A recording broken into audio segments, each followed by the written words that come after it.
Stories that matter. The journey of life from birth to death is an extraordinary trip, sometimes filled with great joy and excitement, but at other times filled with pain, sorrow, and disappointment. Stories That Matter shares both extremes with you. Sometimes our stories will make you feel very happy, but the journey of life is not all happiness. Other times, the journey of life will make you feel sad, for all of us have experienced both extremes. Stories That Matter will begin right after the break with a story that will touch your heart in the journey of life.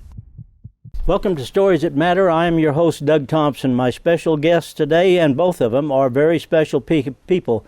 Jacob Kersey, you may have heard of Jacob. He's the police officer, and I guess I can tell you this part about it is when I was watching television, I think it was a program on Fox that I was watching, and I just happened to hear them say a 19-year-old police officer, and I started listening to it a little bit, and I said, my goodness, this is about the most articulate young man that I've ran across. And so I started listening to the story. When I listened to the story, I said, how is that even fair? How is that even fair for what this young man's going through? And Jacob, thank you so much for taking time to visit with us. Thank you for having me on, Doug. I appreciate it. All right. Yeah, my pleasure. And also with us is Christine Pratt, and Christine is an attorney with First Liberty. Is that correct? That's correct. Thank you for having me on.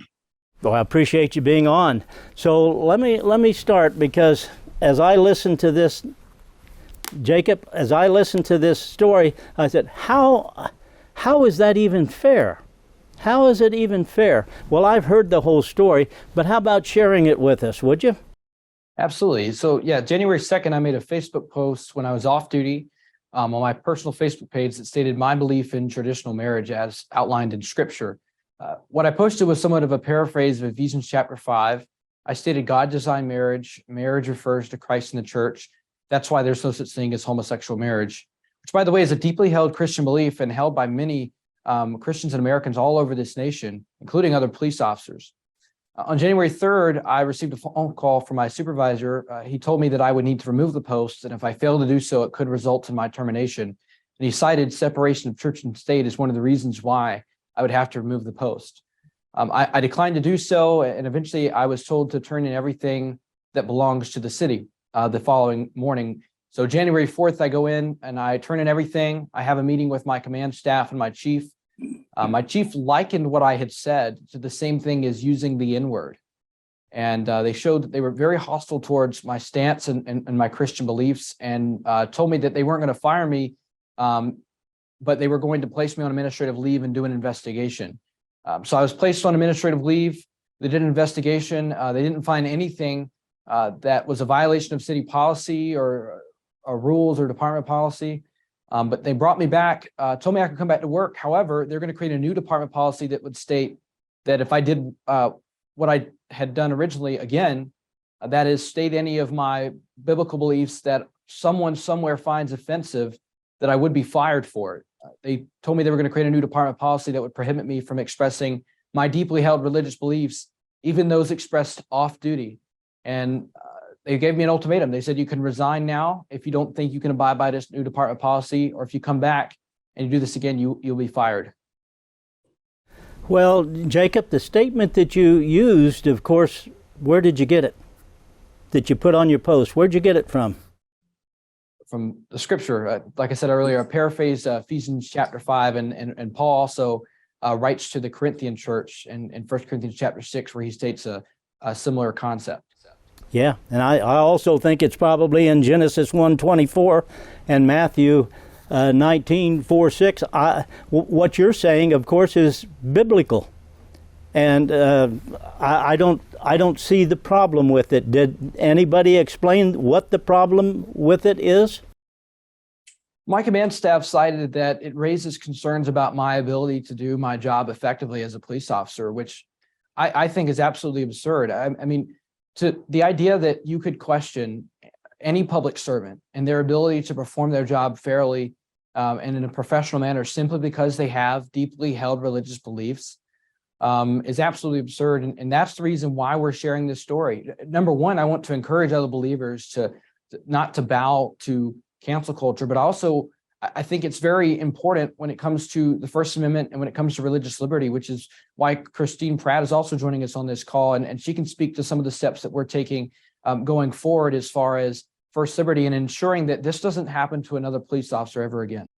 Yeah, I agree with you, and I want to visit with Christine here in just a minute, but I want to lay a little more of the groundwork here. This was at Port Wentworth, is that right, in Georgia?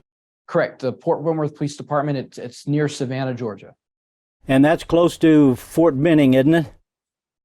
Not too far, yes. It's closer to Hunter Army Airfield in Savannah.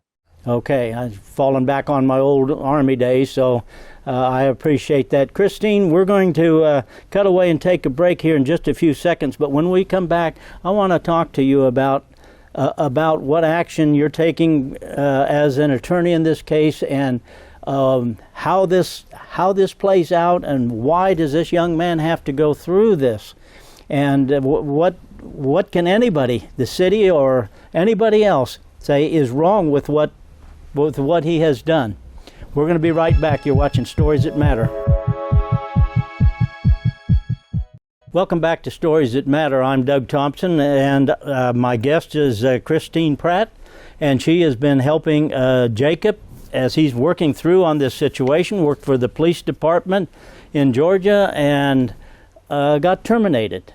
And so, Christine, fill me in on this, because I'm having a tough time understanding why this young man got terminated for posting what he did on his private post. Well, I totally agree with you. I think it's perplexing. I think it's frankly illegal. It's simply un-American as well. What we have right here is a situation where we have some public officials who simply do not understand what the Constitution requires. The Constitution guarantees the exercise of religion, that people should be free in their exercise, as well as free speech.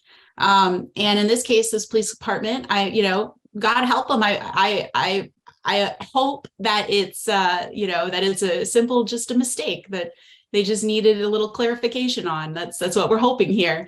But it's frankly illegal. That's what's happened. Yeah, it would seem that way to me. And you're working for First Liberty? That's correct. Yes, sir. Tell me what First Liberty is. Absolutely. First Liberty is the largest nonprofit law firm in the United States dedicated solely to protecting religious liberty rights of all Americans. So we help folks who are having issues exercising their faith. It could be the Christian faith. It can be, we represent people of the Jewish faith, Muslims, Native American practitioners. We help all folks who simply want to live out their deeply held religious beliefs. Okay, and have you had to file suit for Jacob yet? Right now, all options are still on the table. We have not gotten to that step yet in the process. We've simply written a letter. We've laid out the law for them, very clear, very easy. And, we just want them to follow it. That's all. We just want them to do what they're required to do, which is simply to follow the law.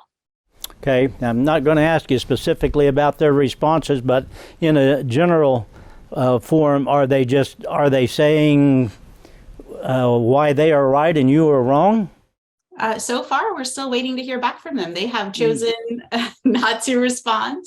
That's a little common, so it's not entirely surprising, but we're really hoping that they'll do the right thing here. It's easy to do and it's required in this case. Is mediation a requirement?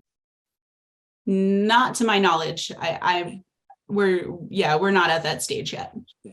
Have you, if you have to file, are you going to be filing in federal court?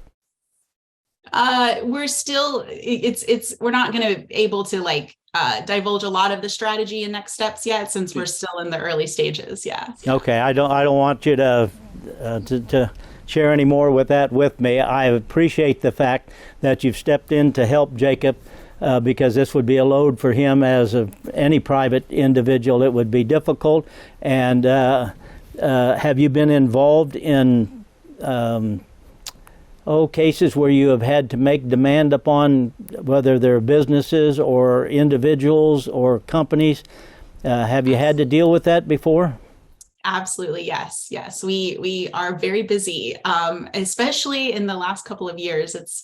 business has picked up, as they say. There's been a lot more what I would describe as animus against people of faith all around the country, people in large corporations, government workers. We've seen churches and other houses of worship have issues trying to just go about their life, living out their faith. So it's certainly a busy time now. It's more important now than ever to take a stand, to do what we know is right, always, of course, respectfully, but without compromising what we know is important to us and true.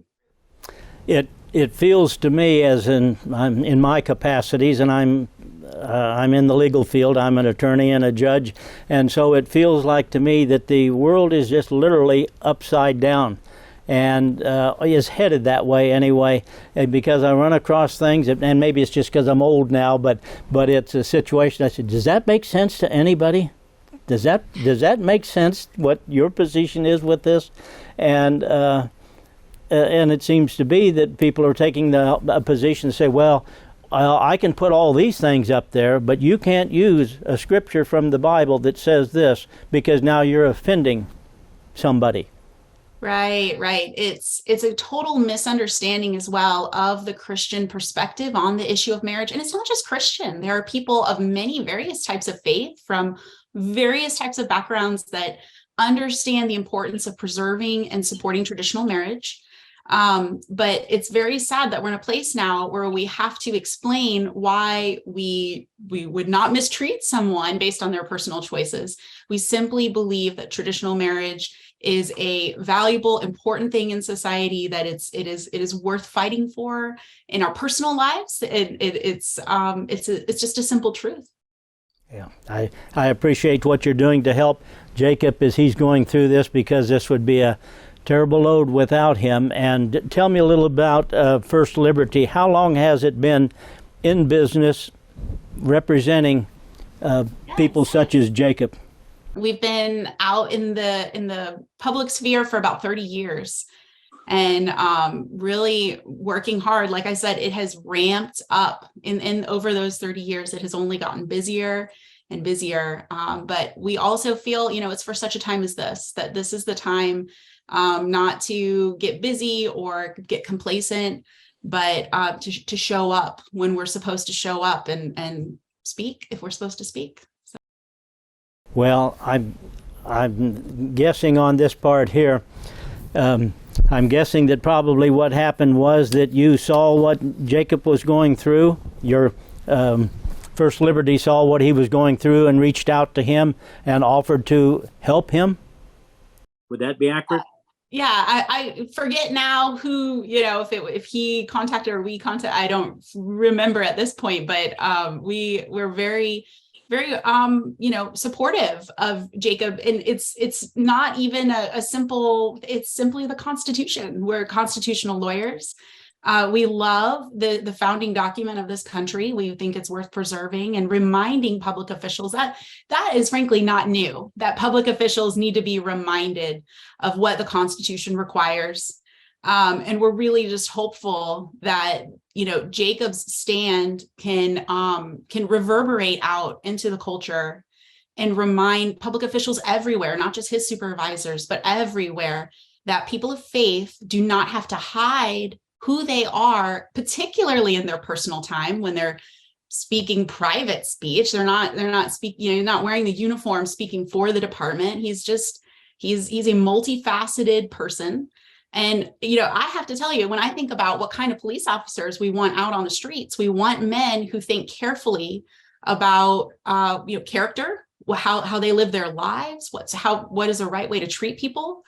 These are the kinds of, functions in society where you want someone with a conscience.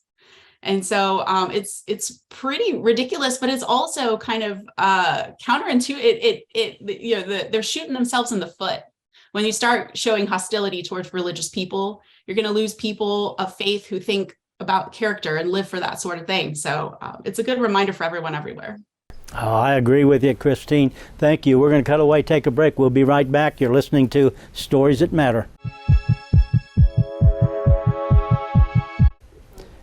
Welcome back. I'm your host, Doug Thompson, and I'm visiting with Jacob Kersey and with Christine Pratt, who's the attorney from First Liberty, who's helping him out.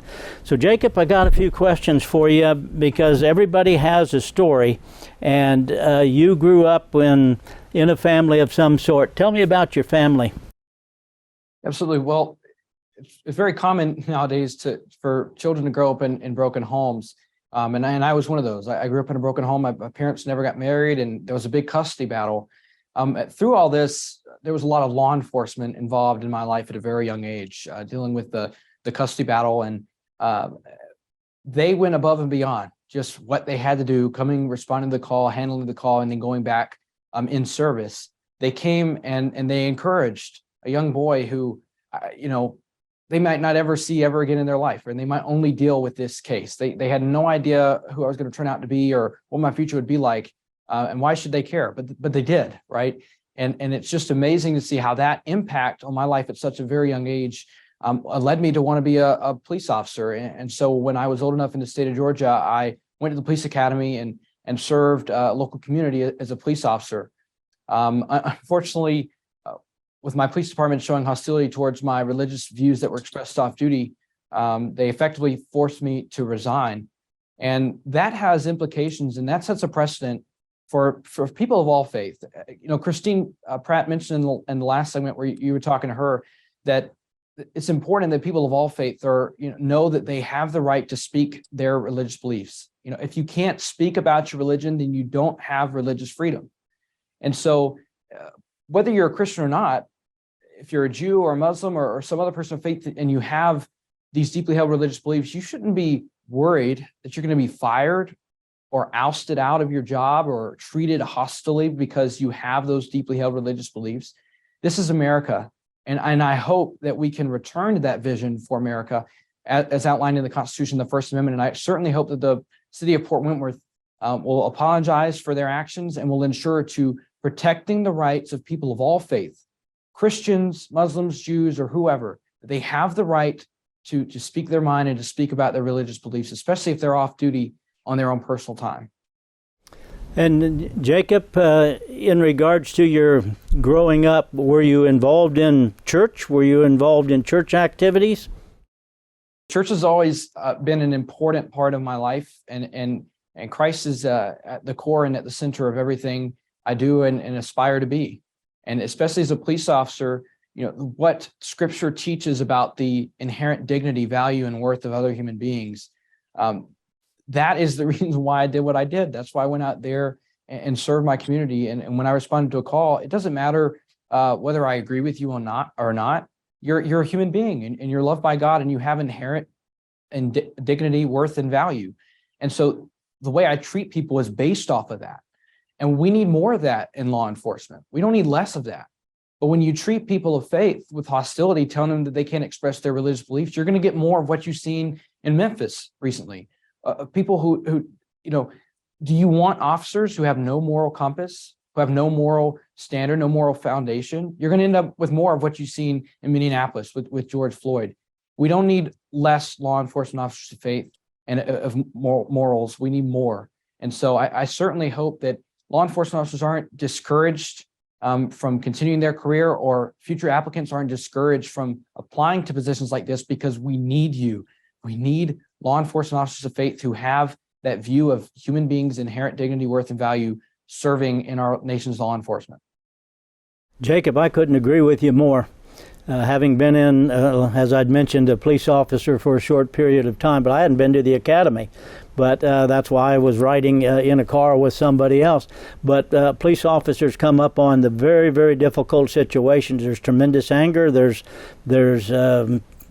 sometimes violence been involved already, or will be if you hadn't shown up, and even if you are there. And being a police officer is a tough job. And if you don't have the Lord in your life, boy, it's really, really difficult. And the things that you have said, Jacob, are exactly right.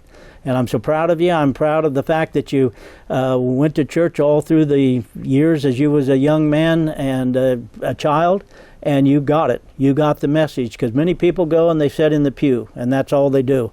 Or they go to the Sunday school class, and they sit there.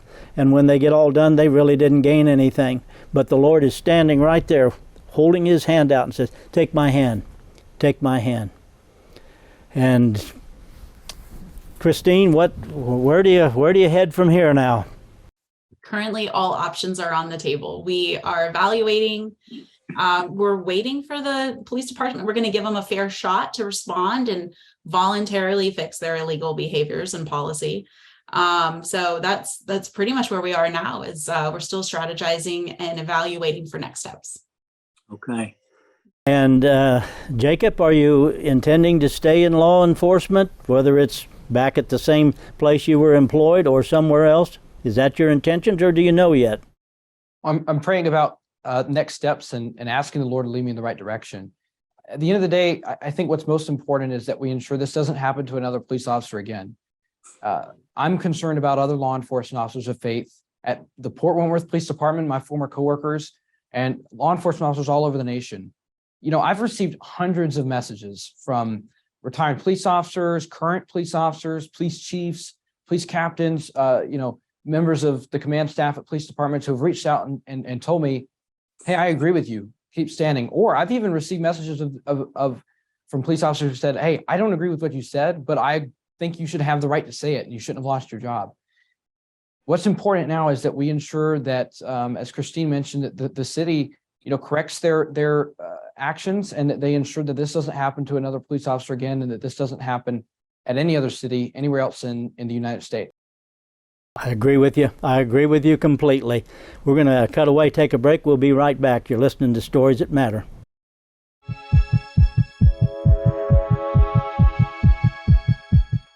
Welcome back to Stories That Matter. I'm Doug Thompson, your host, with Jacob Kersey and with Christine Pratt.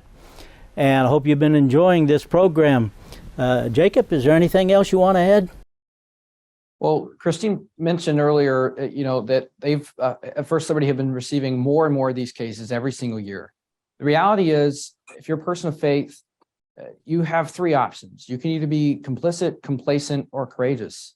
And I really hope that we'll have more courageous individuals that stand up, because at the end of the day, it is your First Amendment right to speak your religion. And as I said earlier, if you can't speak your religion, then you don't have religious freedom. We need more courageous individuals that will stand up for the First Amendment. Couldn't agree with you more. Christine, you got an excellent client. I agree as well.